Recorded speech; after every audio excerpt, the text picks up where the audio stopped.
1시 50분까지 오늘 강의하라 그러네요. 예. 불이 꺼진다고요? 예. 아니, 제 마음에 뭐 1시 50분까지나 해요. 그냥 좀 빨리 마칩시다. 예. 49분에 맞춰드릴게요. 자. 자. 하던 건 계속 해야죠. 자, 175쪽입니다. 자, 제조달 원가보다는 시험에서는 감가수정 쪽이 나올 확률이 더 높아요. 그래서 감가수정도 역시 잘 알아두셔야 된다는 겁니다. 자, 개념에 보면 감가수정이라 하면 대상 물건의 제조달 원가에서 감액해야 될 요인이 있으면 물리적 감가, 기능적 감가, 경제적 감가 등을 고려해서 그에 해당하는 금액을 제조달 원가에서 공제에 빼라는 거죠. 빼서 기준 시점에서 대상 물건의 가액을 측정하는 작업을 말한다. 말 그대로요. 감가 수정은 뭐 하는 거라고 여기에서 제조달 원가라고 하는 거에서 감액해야 될 요인이 있나요? 아까 뭐가 감액해야 될 요인이었어요? 물리적 감가, 기능적 감가, 경제적 감가 이런 걸 빼서 공제해서 대상 물건의 가액을 어떻다? 적정화시키는 작업이라고요. 이렇게 해서 구한 가액이 아까 적산 가액이다. 이렇게 썼던 거죠. 예. 자, 그래서 제도원가에서 요거 빼서 이제 가액을 구하는 작업이 감가수정이다 하는 거예요. 그럼 이제 감가수정을 배우는데요.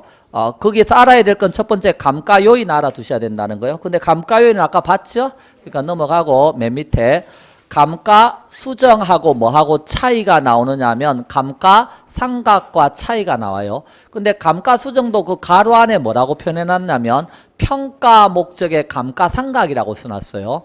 그리고 그 옆에 보니까 감가 상각은 회계 목적의 감가 상각이라고 써놨습니다. 둘 다 감가 상각이래요. 근데 뭐가 다르다는 거요? 목적이 다르다는 거요. 목적이 달라지면 다 달라지는 거요. 공부도 왜 하세요? 국가와 민족을 위해 사시겠다는 분 있잖아요. 그런 분 있죠?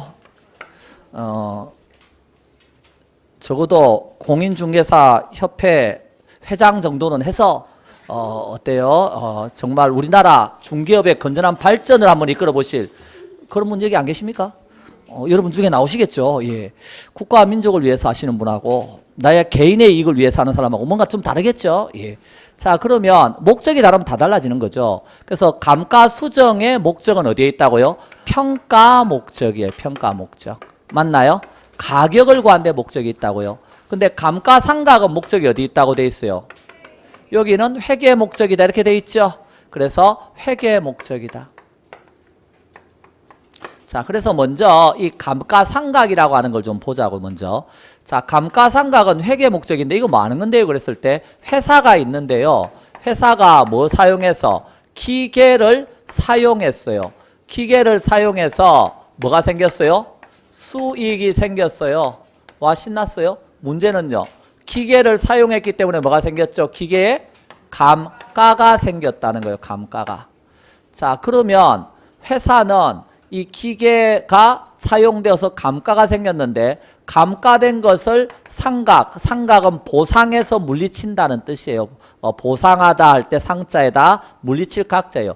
감가된 것만큼 보상해서 물리치려면 어떻게 돼요?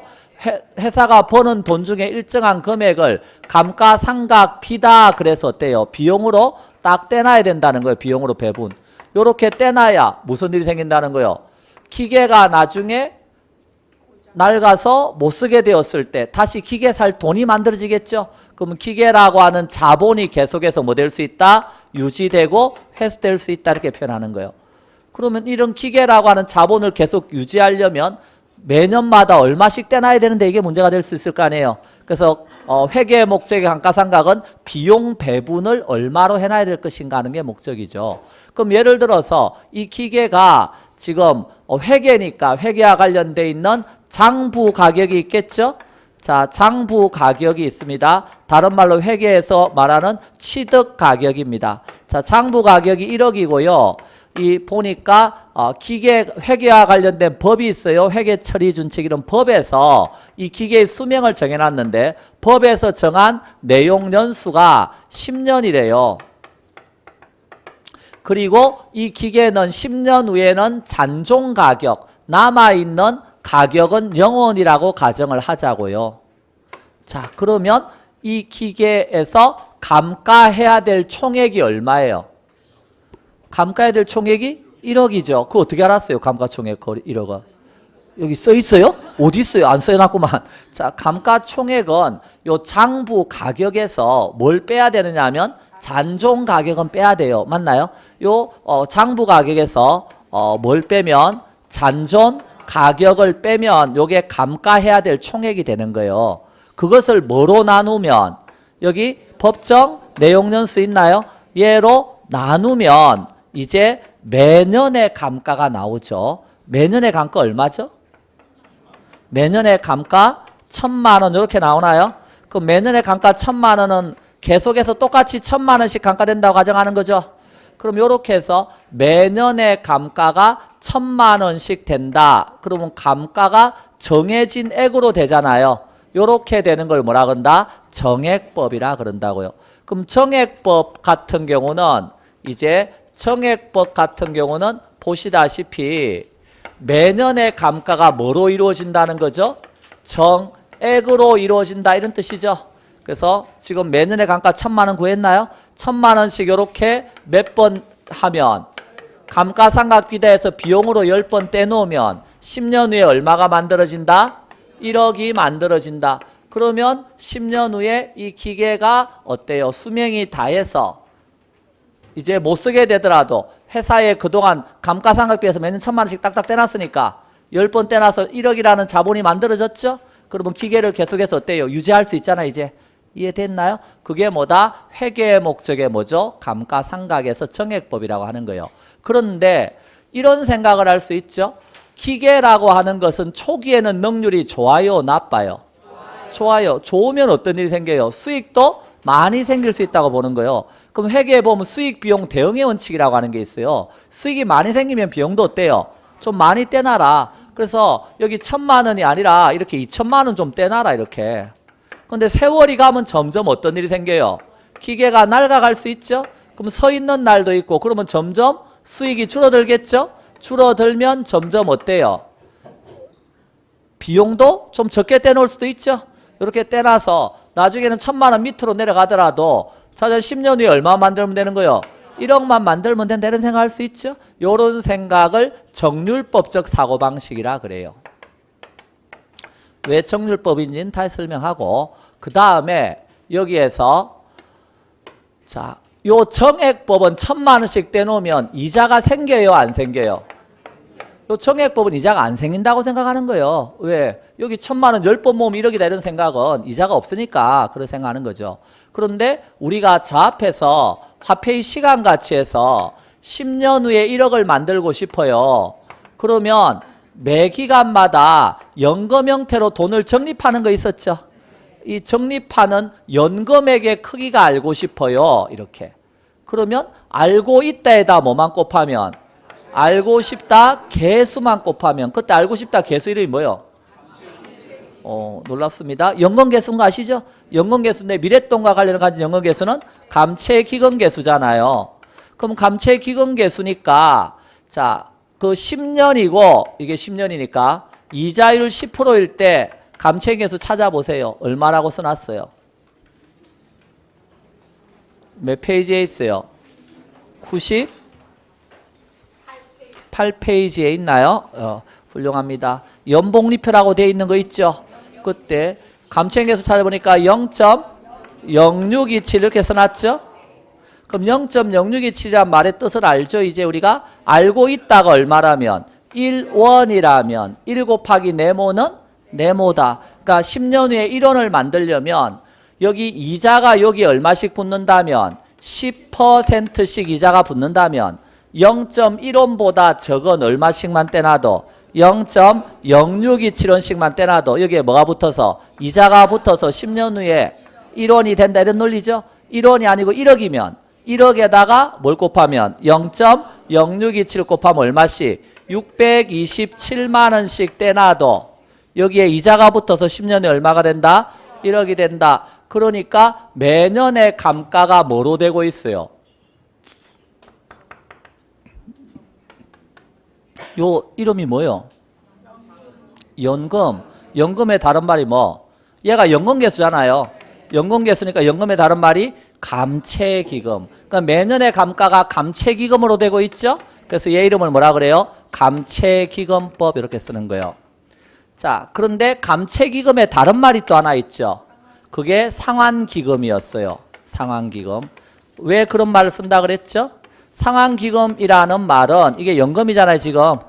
그러니까 매년의 감가가 상환기금이란 뜻은 회사가 회사채를 발행했다. 회사채는 부채라 그랬어요. 우리 금융론에서 배웠죠? 채권 들어가 있는 건 다 부채다. 그럼 부채니까 10년 후에 1억을 갚아야 된다. 갚으려면 어떻게 돼요? 회사가 버는 돈 중에 일정한 금액을 저 돈을 뭐하기 위해서 상환하기 위해서 기금 형태로 떼놓는다고요. 다른 말로 하면 저게 부채니까 부채를 감소시키려면 기금 형태로 돈을 떼놔야 되겠죠? 그래서 이게 감채기금이고 다른 말로 상환기금이에요. 그래서 매년의 감가가 뭐로 이루어진다? 상환기금 형태로 이루어진다. 그래서 얘를 상환기금법 이렇게 쓰는 거예요. 그러면 회계 목적의 감가상각에서는 자우지 한 10년 후에 얼마만 만들면 돼요? 1억만 만들면 되죠? 만들면 되니까 자 거기에서 눈으로 관찰 감가 이런 거 필요할까요? 필요 없을까요? 여기 관찰해가지고 기계 보고 야 좀 더 낡았다 이렇게 말할 필요가 없는 거예요. 올해 1,100만 원만큼 감가하자. 법에 정한 대로 딱딱 떼놓으면 되니까. 경제적 감가라고 하는 거 배웠죠? 외부적 감가라고 하면 기억납니까? 기계 보고 어때요? 기계야 주변 환경이 안 좋아졌어. 그러니까 올해는 200만 원만큼 더 감가하자. 이럴 필요가 없다는 거예요. 그러니까 여기는 내부적 감가만 하는 거예요. 경제적 감가 이런 거 안 하는 거예요. 어디서부터 감가 들어가요? 장부 가격, 다른 말로 취득 가격부터 감가 들어가고요. 무슨 내용 연수가 중요해요? 법에서 정해놓은 내용 연수가 중요한 거예요. 여기는. 맞죠? 그리고 쓴 게 중요해요? 남은 게 중요해요?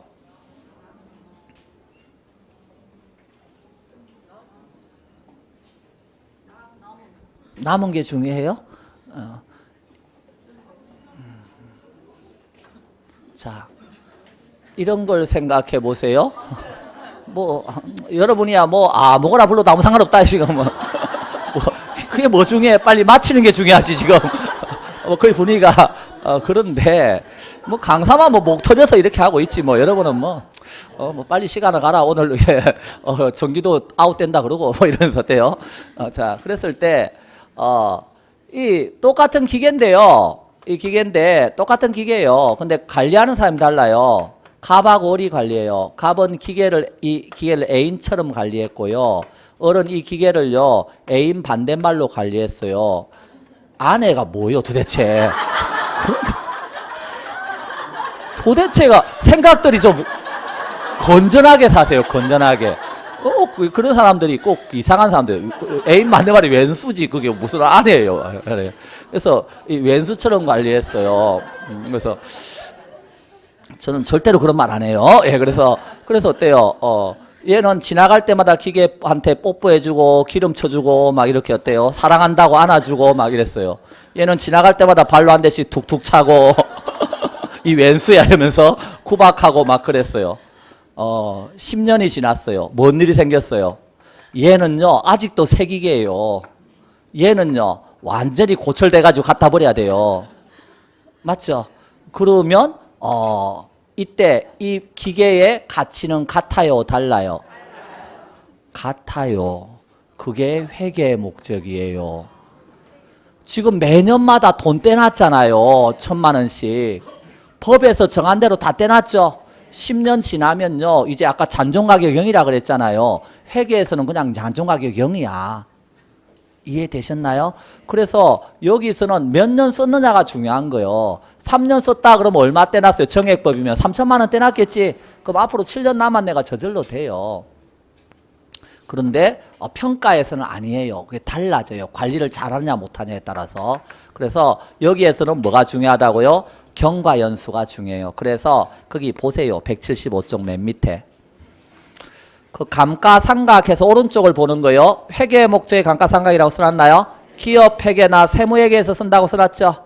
비용 배분이나 감가상각비로 비용을 얼마나 배분해 놓을 거냐 이게 중요하다는 거예요. 뭐 하기 위해서? 기계라고 하는 자본을 유지하고 회수하기 위해서 이렇게. 자, 그 다음에 취득 원가, 다른 말로 장부 가격에서 감가 들어간다고 돼 있죠. 그래서 취득 원가 여기서부터 아까 감가 들어갔잖아요. 장부 가격. 그리고 뭐가 중요하다고요? 법정 내용 연수에 기초해서 하고 있고, 경과 연수에 중점을 둔다. 몇 년 썼느냐만 파악되면 남아있는 건 저절로 파악이 되는 거예요, 이제. 그래서 경과 연수에 중점을 두고, 눈으로 관찰 감가 할 이유가 없죠. 예, 법에 정한 대로만 딱딱 떼놓으면 되니까. 그런데 멸실되어도 상각은 계속한다. 이 말은 기계가 홍수가 나서 떠내려갔어요. 그래도요, 번 돈 중에 일정한 금액을 떼놔야 나중에 기계 살 돈이 생기지. 그러니까 멸실되더라도 상각은 계속 한다는 거예요. 그 다음에 경제적 감가 이런 거 생각할 필요가 없다. 외부적 요인 때문에 감가되고 이런 거 생각할 필요가 없다는 거예요. 시장성 고려할 필요도 없고요. 어디에만 쓴다고요? 상각 자산에만 쓴다. 그러니까 토지에는 안 쓴다는 거예요. 왜? 토지는 10년이 지나도 때 기계하고는 달라서 그대로 있잖아요. 그러니까 토지에는 쓰지 않는다는 거예요. 그리고 잔가율이 일정하다. 왜? 회계와 관련돼 있으니까. 그런데 그 옆에 있는 평가 목적의 감가상각이 있나요? 평가 목적은 뭘 구하는 거예요? 아까 가격이라 그랬잖아요. 가격은 어떻게 구해야 돼요? 또 잘 그렇게 해야죠.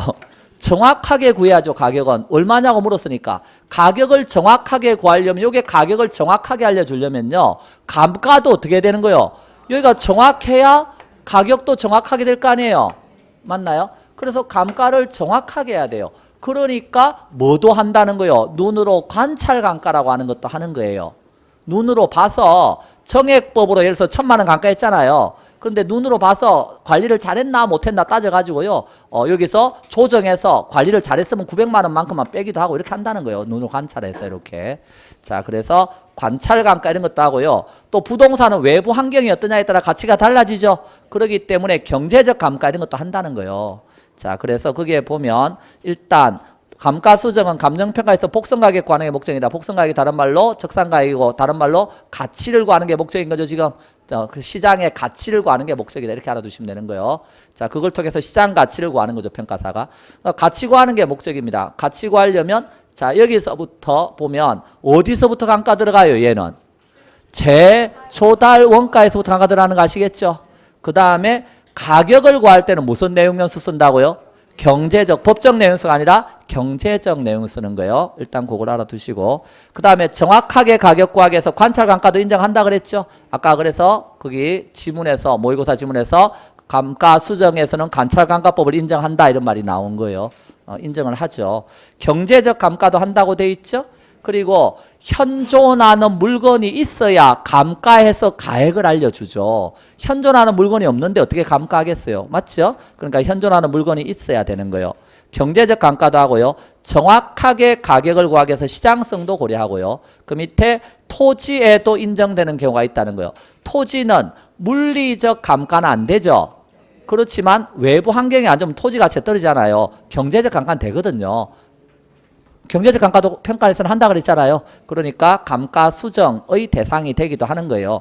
잔가율이 물건마다 차이가 있다 이겁니다. 자, 그래서 요 두 가지의 차이점 아시겠죠? 넘어갑니다. 예. 자, 176종 매니에 이제 우리가 감가 수정 방법에도 지금 보면 매니에 동그라미 1번 내용연수법이라고 되어 있는 거 있나요? 내용연수법. 세월이 가면 감가 누계액은 많아져요, 적어져요? 감가 누계액은 많아지겠죠? 그 감가 누계를 어떻게 쌓을 거냐와 관련해서 정액법, 정률법, 상한기원법이 나오는 거예요. 그러면 이제 그 동그라미 1번에 내용연수는 감가상각 자산의 수명으로서 경제적 내용연수, 물리적 내용연수 등이 있는데요. 일반적으로 물리적 내용연수가 경제적 내용연수보다는 어떻다? 길다. 그러니까 어느 게 더 길어요? 우리 사람도 물리적인 수명이 돈 버는 기간보다는 더 길잖아요. 그래서 물리적 내용연수가 경제적 내용연수보다는 길어요. 근데 감정평가에서는 뭘 중시한다고요? 경제적 내용연수에 중점을 둔다. 가격 구하는 거니까. 그 다음에 2번 관리 상태, 건축 방법 등에 따라 감가의 개별성이 있으므로 내용연수 조정이 필요하다. 이렇게 써놨나요? 자, 그때 건물이 잘 유지, 개축, 리모델링 되면 유효 경과연수하고 실제 경과연수 중에서 유효 경과연수가 작다. 지금 그렇게 써놨어요. 뭔 소리냐 하면 이런 거예요. 어제 식당에서 같이 밥을 먹으신 61살 되신 분이 있었는데 앞에 같이 식사를 하시던 남자분께서 이렇게 말씀을 하셨어요. 어휴, 나이가 요렇게 되었어요 라고 그러니까 전혀 그렇게 보이지 않는데요. 이렇게 마치 50대 초반처럼 보여요. 그러니까 이 여성분께서 그렇게 말씀하셨어요. 자주 듣는 말이에요. 이렇게 아주 그러시더군요. 그래서 당당하시구나 그런 생각이 드는데 자주 듣는데요. 그러면 여기는 무슨 경과연수예요? 실제 경과연수죠. 이해됐나요? 그런데 요 경과연수는 관리를 지금 잘했다는 소리죠. 그래서 이걸 조정을 한 경과연수를 유효경과연수라 그래요. 이해되셨나요? 그래서 조정된 경과연수를 유효경과연수라 그런다고요.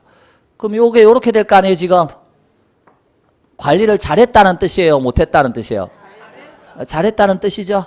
그래서 이렇게 되면 관리를 잘했다. 그래서 거기 보니까 뭐라고 써놨어요? 건물도 잘 유지하고 개축 리모델링 했다면 실제 경과연수보다 뭐가 더 작아요? 유효 경과연수가 더 작다. 조정을 해준다는 거예요. 그러니까 똑같이 건물 10년 쓴 건물이라서 똑같이 감가하는 게 아니라는 거예요. 조정해서 얘가 관리를 잘했으면 너는 8년 쓴 것 같다 이렇게 조정해 주겠다는 거예요. 이해됐죠? 예. 자, 그렇습니다. 근데 그런 거는 아까 저기서는 한다 안 한다? 회계 목적에서는 안 한다는 거예요. 그런 거는 법에 정한 대로만 딱딱 하면 되니까. 자, 종류 정액법입니다. 자, 여기도 우리 정액법 배웠나요? 배웠죠? 그런데 여기하고 여기 감가수정하고 차이점은요.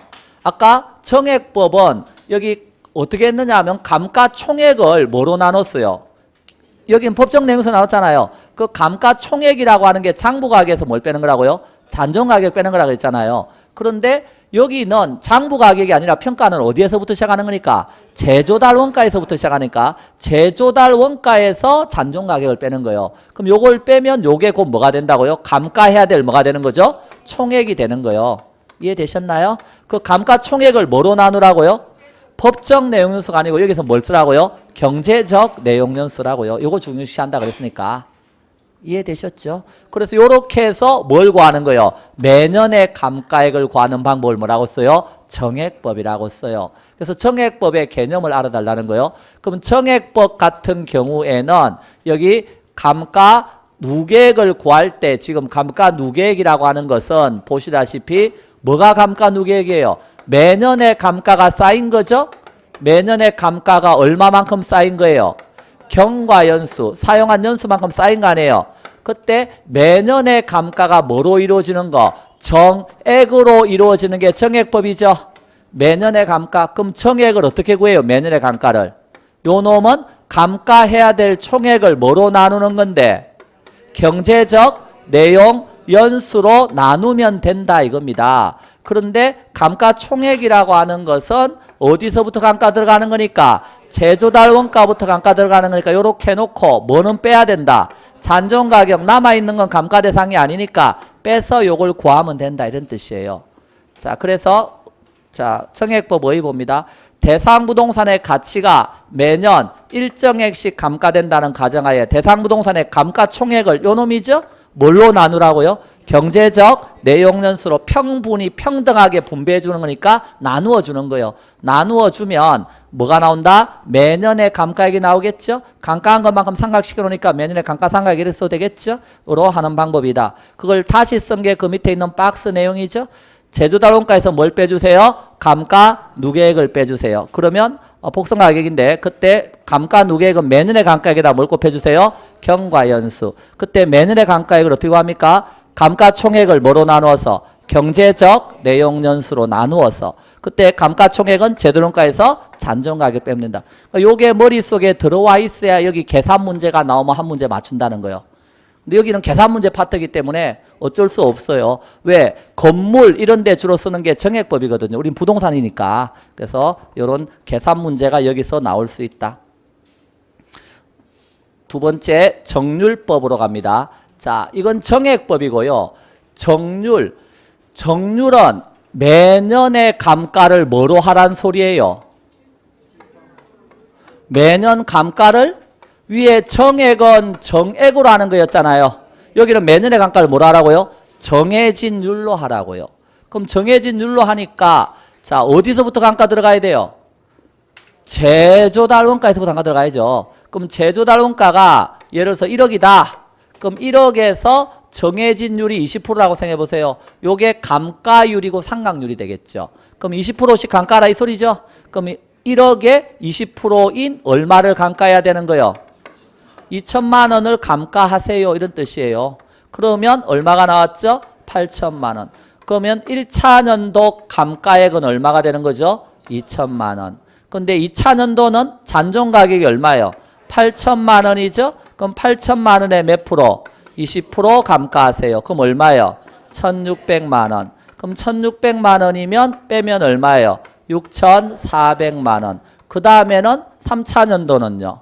여기는 2차 년도 감가액이겠죠? 3차 년도는 6,400만 원에다가 몇 프로? 20% 얼마예요? 1,280만 원. 지금까지는 어디 보고 읽었어요? 여기 보고 읽은 거죠? 아니었어요? 난 이거 보고 읽고 있는 줄 알았는데 정률법은 저렇게 하는 거라고. 초기에는 감가를 뭐하고? 정해진 율로 감가하잖아요. 근데 초기에는 감가를 많이 하죠. 뒤로 갈수록 점점 작아지는 거예요. 1280만 원 그래서 얼마가 나왔어요? 5120만 원 나오겠죠? 그럼 4차 년도는요. 5120만 원에 20% 감가하면 되죠? 얼마예요? 오, 놀라운 일입니다. 1024만 원까지 계산하시네. 그럼 빼면 얼마예요? 우리 용량의 한계를 넣겠죠? 그래서 결론은 더 이상 하지 맙자고요. 여기 처음에는 많이 감가죠?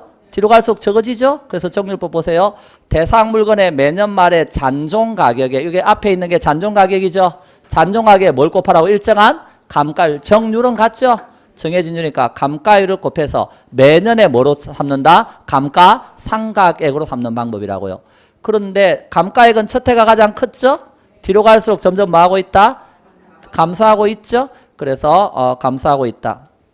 그래서 왜 감소한다고요? 잔존 가격이 많으니까 줄어드니까 정률은 똑같더라도 매년의 감가액이 줄어드는 거죠? 예, 그래요. 그래서 그러면 여기 있는 적상 가격, 요게 8천만 원, 요게 뭐예요? 적상 가격이잖아요. 적상. 요 어떻게 구하면 돼요? 요 8천만 원은 여기 1억에다가 1억이 제조원가죠? 여기에다가 뭘 곱하면 돼요? 얼마를 곱하면 8천만 원이에요? 진짜 어려운 건데요. 1억 곱하기 네모는 8천만 원.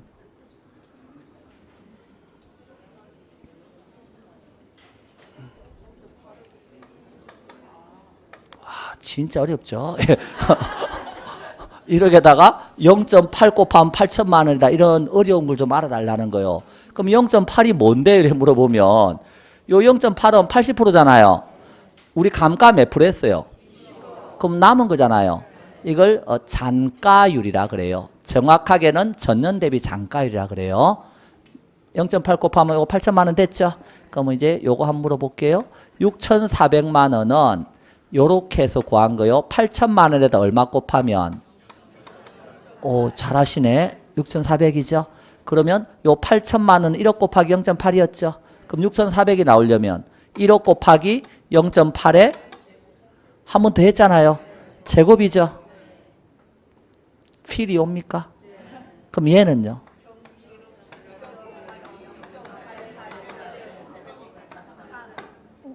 해봐요. 한 번 더 0.8 곱해봐요. 48, 32, 3 올라가고 68, 48. 맞네. 그러니까 이렇게 하면 되겠죠. 그래서 거기 뭐라고 써놨어요? 제조달 원가에다 곱하기 전년 대비 잔가율의 M승이다 이렇게 써놨나요? 그 M승은 뭘 말하는 거예요? 경과연수다. 몇 년 지났는가. 됐죠? 그걸 다르게 말하면 제조달 원가에서 1 마이너스 매년의 감가율의 승이다. 매년의 감가율이 얼마예요? 20%. 그 아까 1에서 0.2 빼면 0.8이잖아요. 그거의 M승이다 이 소리예요. 똑같은 말이죠. 예. 그렇게 해서 구하는 게 정률법이에요. 자, 그 밑에 상환기금법 보세요. 상환기금법은 내용연수가 만료할 때 감가누계 상당액과 그에 대한 복리 계산의 이자 상당액을 포함해서 당해 내용연수를 상환한 방법이다. 자, 상환기금법 논리가 같으니까 이걸 보세요. 자, 상환기금법이 다른 말로 감채기금법이죠. 지금 요 627만 원을 뭐라고 불러요? 연금이고 요게 지금 우리가 매년의 감가액이잖아요. 이해됐나요? 지금 매년의 감가액이 쭉 쌓이면 뭐가 돼요?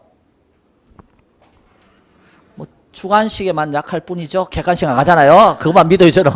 매년의 감가액이 쌓이면 감가 누계액이 되는 거예요. 자, 10년 동안 쌓으세요. 얼마예요 감가 누계? 아니에요. 매년의 감가액 627을 10개 쌓았는데 어떻게 이렇게 돼요? 6,270만 원이죠. 너무 어렵나요 이거? 6,270만 원이죠. 거기다 뭐까지 더해서 이자까지 다 더해가지고 얼마 만드는 거예요? 1억 만드는 방법이에요. 1억 만들어서 상환하겠다는 방법이에요. 이해됐나요? 그러니까 상환기금법 개념 보세요. 뭐라고 써놨어요? 내용연수 만료하는 때, 만료하는 게 지금 10년이죠? 때의 감가누계 상당액 얼마라고요? 6,270만 원에다가 그에 대한 복리계산에 이자까지 포함하는 거죠? 포함해서 얼마를 만들었어요? 1억을 만들어서 당해 내용서 10년 동안 상환하는 방법이라고. 저 1억을. 이해됐나요? 아까 회사가 회사채 발행했다 그랬잖아요. 그거 원리를 생각하시면 돼요. 그래서 이게 상환기금법이에요. 근데 상환기금법은 그러면 여기 627만 원만큼 감가한다는 거는 정액법보다 적게 감가죠. 적게 감가하면 감가가 적어지면 가격은 높아져요, 낮아져요? 적게 간 가격이 높아지겠죠. 그래서 이자 부분만큼 과대평가될 수 있다 하는 단점이 있다는 거예요. 그래서 그 밑에 뭐라고 써놨어요? 감가액 중 이자 부분만큼 공제되므로 대상 부동산이 뭐 될 우려가 있다? 과대평가될 우려가 있다. 그 말 이해됐나요? 감가를 적게 하니까 과대평가될 우려가 있다는 거예요. 자, 그러면 그 밑에 비교 보세요. 초기 감가액이 가장 큰 거 뭐예요? 정률이 가장 큰 거 보이시죠? 가장 적은 게 뭐예요? 상환기금법. 기간 말 감가 누계액은요? 기간 말이 됐어요? 요거 10년 지났다고요. 감가 누계액 얼마예요? 정액법 1억, 정률법 1억, 상환기금법 6,270만 원. 이해됐죠? 그러니까 그렇게 되는 거. 기간 말 감가 누계액은 정률법과 정액법은 같지만 상환기금법은 작다 이렇게.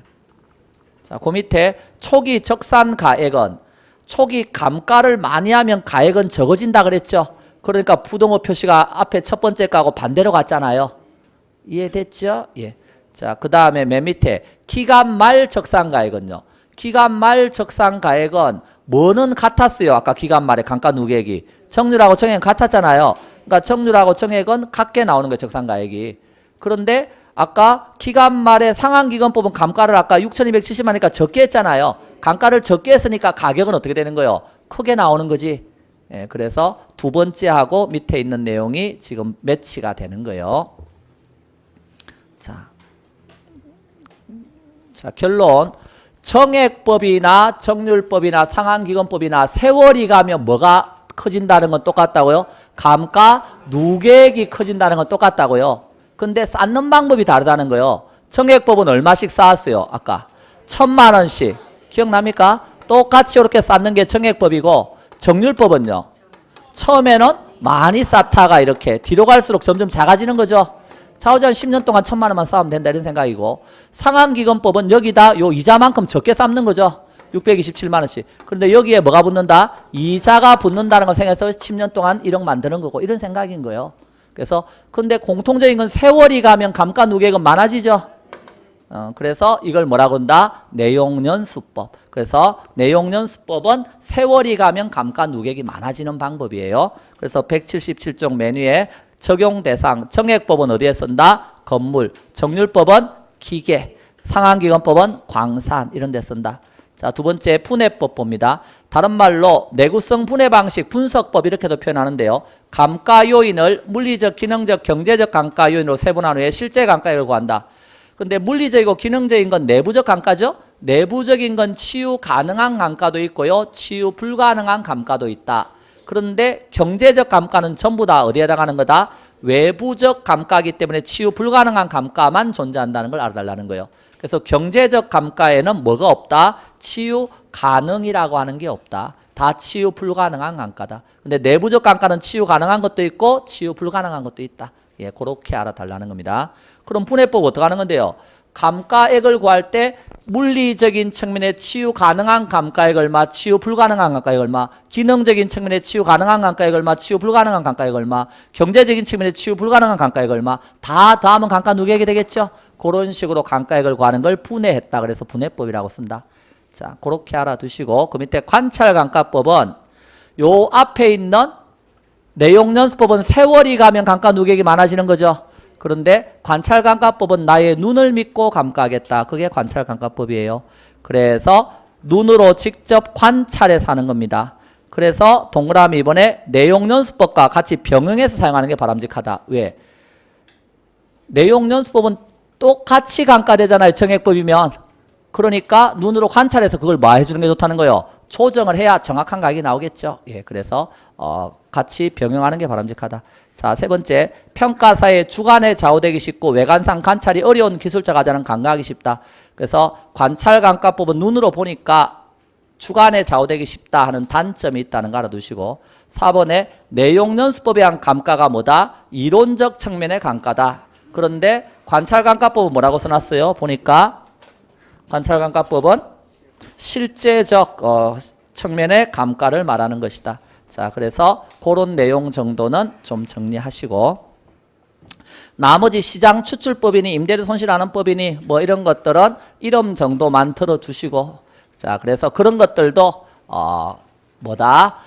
감가 수정할 때 이런 이름도 나온다 정도는 한번 보시고 자, 그 정도만 하고 넘어갑니다. 자, 그 다음 내용 봅니다. 그럼 감가 수정 다 했죠? 예, 그 다음 내용 177쪽에 뭐가 나오죠? 적산법. 자, 오늘은 적산법까지만 하죠. 예. 적산법은 이미 했나요?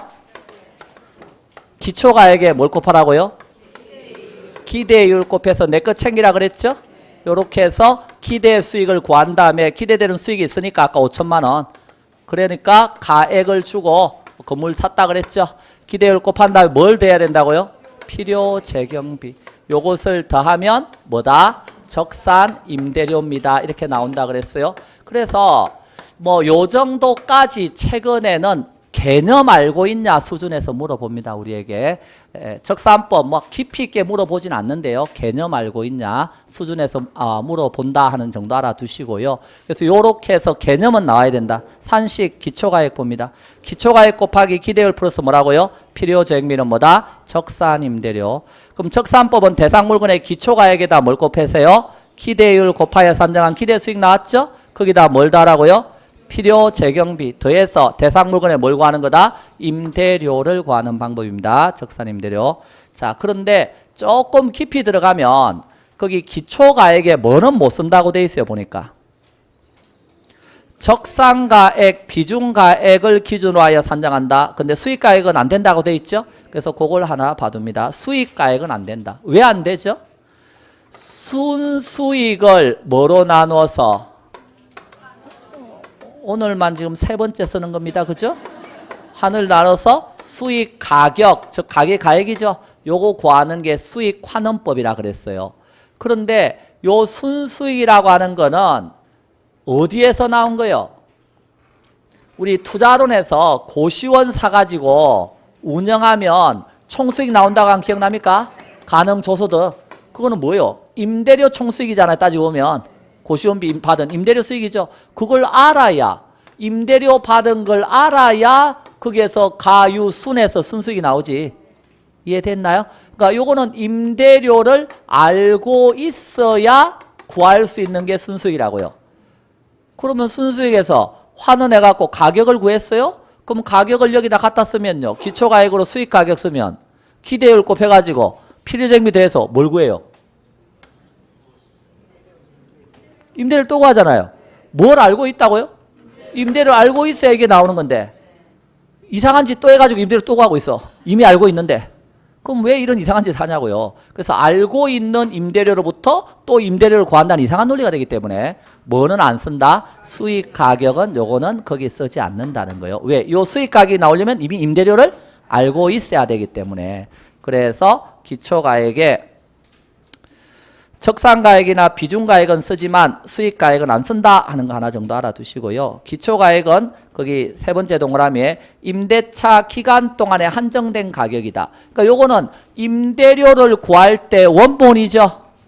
그러니까 임대료를 구하고자 하는 거니까 요 임대료에 해당하는 원본이기 때문에 임대차 기간 동안에 한정된 가격이라는 거예요. 그래서 임대차 기간에 한정된 가격이기 때문에 이 기초가액은 반드시 최유효 이용을 전제로 한다고 말할 수가 없다는 거예요. 우리 최유효 이용 배웠나요? 이런 최유효 이용은 뭘 구할 때 쓰는 거라고요? 가격 구할 때 최유용을 쓰는 거라고요. 최유용을 전제한 가격 구한다 그랬죠? 그러니까 이거는 장기적 배려 하에서 나오는 거예요, 이게. 그런데 이거는 임대차 기간 동안에만 적용되는 거니까 두 번째 최유효용을 전제로 하지 않는다고 돼 있죠. 그래서 임대차 기간에 한정되는 원본이기 때문에 이것은 최유효용을 전제로 한 건 아니다. 이렇게 알아두시면 되겠어요. 자, 맨 밑에 기대 이율에서 둘째 줄. 기대 이율은 임대료 구할 때 쓰는 이율이죠. 그러니까 장기적 이율이다, 단기적 이율이다, 단기적 이율이다. 그래서 당의 계약 조건을 전제로 한 이율이다. 그 정도 보시고 뒤로 넘겨서 178쪽.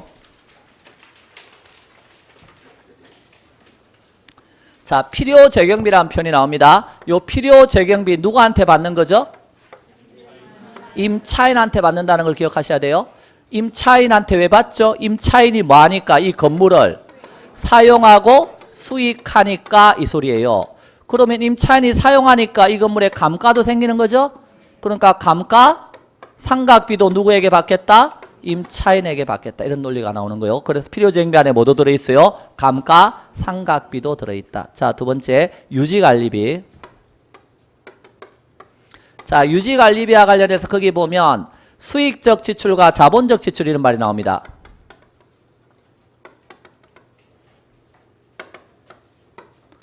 자, 자본적 지출이 뭔지 아시죠? 세법 시간 때 배우죠? 자본적 지출은 가치를 많은 거, 증진시킨 지출이에요. 뭔가 증축한다든가 대수선한다든가 이런 거라고요. 그러면 이 건물 증축할 때 이 건물 주인이 원장님한테 와가지고 증축하려고 하니까 돈 좀 주셔. 말이 돼요, 안 돼요? 안 되죠. 그래서 요거는 임차인한테 받는 게 아니라고요. 가치 정리와 관련돼 있으니까. 근데 수익적 지출은요, 현상을 유지하는 지출이잖아요. 현상이 유지가 돼야 임차인이 계속해서 사용해서 수익을 얻을 수 있죠. 그러니까 수익적 지출은 임차인에게 받는다는 거예요. 유지관리비 중에서. 자, 그렇게 알아두시고. 그 다음에 공익비하고 부가사용료는 뭐라고 써놨어요? 부가사용료는 별도다 이런 말 써놨나요? 이게 무슨 소리냐면 공익비는 공용 부분에 들어가는 비용이고요. 부가사용료는요, 전용 부분에 들어가는 비용이에요. 그런데 요거는 쉽게 말하면 요렇게 생각하면 돼요. 이 지금 강의실에 우리 뭐 쓰고 있죠? 전기 쓰고 있죠? 지금 전용 부분에 들어가는 비용이죠? 그러면 이 전기 요금이 나오면 이 전기 요금을 만약에 필요 재경비면 어디에 포함되는 거예요? 임대료에 포함되는 거 아니에요? 전기 요금 나오면 임대료입니다 해가지고 집주인이 받아가지고 건물주인이 받아가지고 그걸 한전에 내나요? 요거는 실비적이고 생활비적 성격이라고 써요. 우리가 실비적인 성격이기 때문에 전기요금 고지서가 나오면 여기 있는 원장님한테 어때요? 그냥 갖다 주는 거예요. 알아서 내세요 하고. 그러니까 요거는 별도로 처리한다는 말은 여기 임대료에 포함을 시키지 않는다 그 뜻이에요. 이게 포함시키지 말고 당신이 알아서 내세요 이런 뜻입니다. 그래서 요거는 포함시키지 않는다 하는 걸 알아두시고요. 자, 조세 공가 중에서 그 보니까 재산세, 도시계획세, 뭐 수익자 부담금 이렇게 써놨나요? 지금 재산세 요런 건요, 이 건물 자체에 부과되는 세금이거든요. 그럼 건물 자체에 부과되는 세금은 임차인에게 뭐 할 수 있다? 전가시킬 수 있다고 봅니다. 그러니까 재산세 같은 경우도 여기에 전가시키는 대상으로 포함시킬 수 있다는 거예요. 재산세는. 그리고 수익자 부담금 역시 마찬가지예요. 수익을 얻는 게 임차인이니까 그게 들어가는 부담도 당신이 하세요 이렇게 되는 거예요. 그런데 뭐는 포함을 안 시킨다고 돼 있어요? 소득세하고 법인세 이런 거 있나요? 그럼 생각해봐요. 여기 임대인이 지금 뭐 했어요? 임대소득세, 임대료를 많이 받아서요. 소득이 생겼어요. 그럼 세무서에서 소득세 내세요 그러겠죠? 그걸 임차인한테 쫓아가서 어때요? 소득세 좀 내줄래? 말이 안 맞죠? 그래서 이런 건 포함된다 안 된다? 안 된다. 당연히 법인소득세도 역시 마찬가지고. 그리고 취득세하고 등록세는요. 여기 기초가액이라고 되어 있는 거 있죠? 내가 10억 주고 이 건물 샀다 그러면 여기에 뭐가 포함되어 있는 거예요? 취득세나 등록세가 포함되어 있는 거지 필요한 경비다 그래서 어때요? 임차인 보고 내놔라 이렇게 하면 안 된다고 이거는 취득세, 등록세 포함된다 안 된다? 안 된다. 자, 네 번째 손해보험료가 나옵니다. 소멸성이 있고 비소멸성이 있나요? 자, 소멸성은 내고 나면 땡인 거 뭐예요? 보통 이제 소멸성은 내고 나면 땡인 거 비소멸성은요? 원금 찾아가세요 하는 거. 근데 원금 찾아가세요까지 임차인한테 받으면 된다 안 된다? 안 된다. 그러니까 화재 보험료 이런 거 있을 거 아니에요. 그럼 화재 보험료 이런 거 할 때 그게 소멸성은 뭐 하지만 포함되지만 임차인한테 받지만 왜 불날 위험이 있어요? 임차인이 사용하니까 불날 위험도 있는 거예요. 그러니까 화재 소멸성은 포함되지만 비소멸성은 포함된다 안 된다? 안 된다. 예, 이렇게 알아두시고요. 그 다음에 그 밑에 대손준비금 다른 말로 결손준비금 이렇게 써놨는데 보증금 수치시는 계상하지 않는다. 뭔 소리죠? 자, 여기 임대인이 고시원 주인입니다. 고시원 주인이면 반드시 밤에 어떤 사람이 있어요? 어떤 사람이냐고 물었더니 사회에서 갑자기 밤에 자살하는 사람이 있다는데 그런 이상한 말 하면 안 돼요. 밤에 어떤 사람이 있어요? 편지 하나 써놓고 조용히 사라진 사람들을 가끔 가다가 있죠. 예, 그래서 그동안 감사했습니다. 돈 벌면 꼭 갚을게요. 이렇게.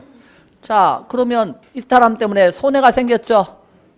이게 뭐죠? 결손이란 말이에요. 그러면 손해가 생기면 요런 사람에 대비해서 원래 38만 원만 받아야 되는데 40만 원 받아두는 거라고. 요게.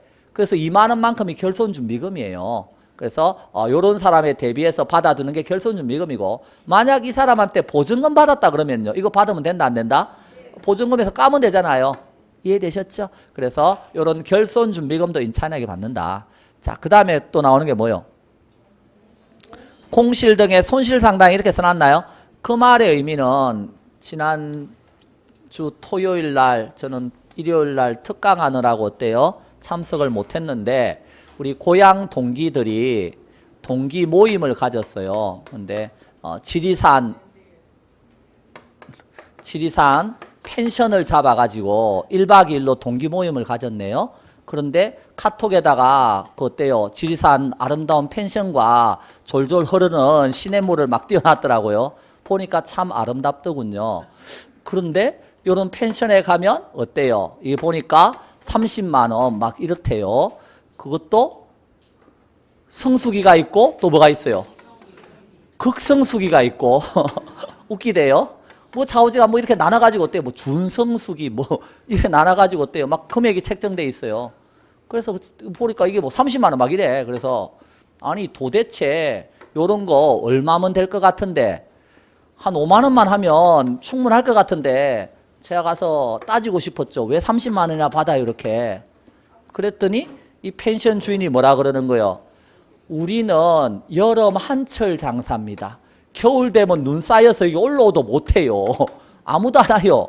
겨울 6개월 동안 놀아야 돼요 이렇게. 그러면요 여름 한철 장사래요. 그래서요 여름에 어때요? 5만 원만 받고 빌려주면 겨울을 우리는 못 넘기고 문 닫아야 됩니다 이렇게. 듣고 보니 그 말도 맞나요? 안 맞아요. 우린 맞다 치자고요.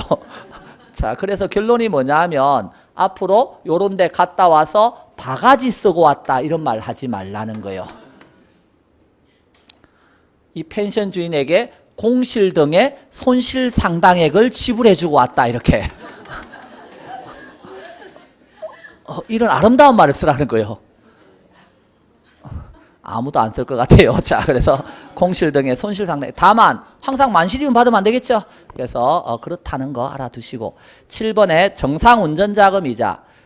자, 그냥 의미만 파악하면 돼요. 이거 정확하게 알려면 여러분들이 뭐 일본의 고정자산세까지 설명하고 해야 되는데 그런 뭐 필요는 없을 것 같고 우리가 정상운전자금이자라고 하는 것은 정상적인 운영에 들어간 자금에 대한 이자래요. 그럼 정상적 운영이 되어야 어때요? 임차인이 사용 수익을 계속할 수 있을 거 아니에요. 그러니까 거기 들어간 자금에 대한 이자도 포함한다는 거예요. 근데 뭐는 포함 안 한다? 정상적 운영하고 관련이 없는 거. 그러니까 1년 이상 장기 차입금 이자라든가 대상부동산의 일부를 구성하는 자금이자 이런 것들은 정상적 운영하고는 아무 관계가 없기 때문에 이런 거는 포함을 안 시킨다 이 소리입니다. 그래서 1번부터 7번까지를 알아두면 수석이 된다는 거예요.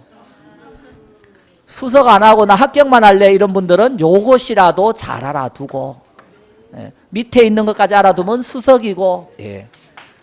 난 수석하기 싫은데 괜히 들었다 이런 사람들이 가끔가다 있더라고. 아, 알아둬서 나쁠 거 있어요? 그렇죠. 그러니까 그냥 즐거운 마음으로 가시고, 오늘 매일 정리 노트 문제는 너무 쉬운 내용들이니까 여러분이 답 맞춰보면 알아요. 다 배워서. 그래서 약속대로 2분 먼저 마치는 거예요. 자, 오늘 강의 마치겠습니다. 자, 수고하셨습니다.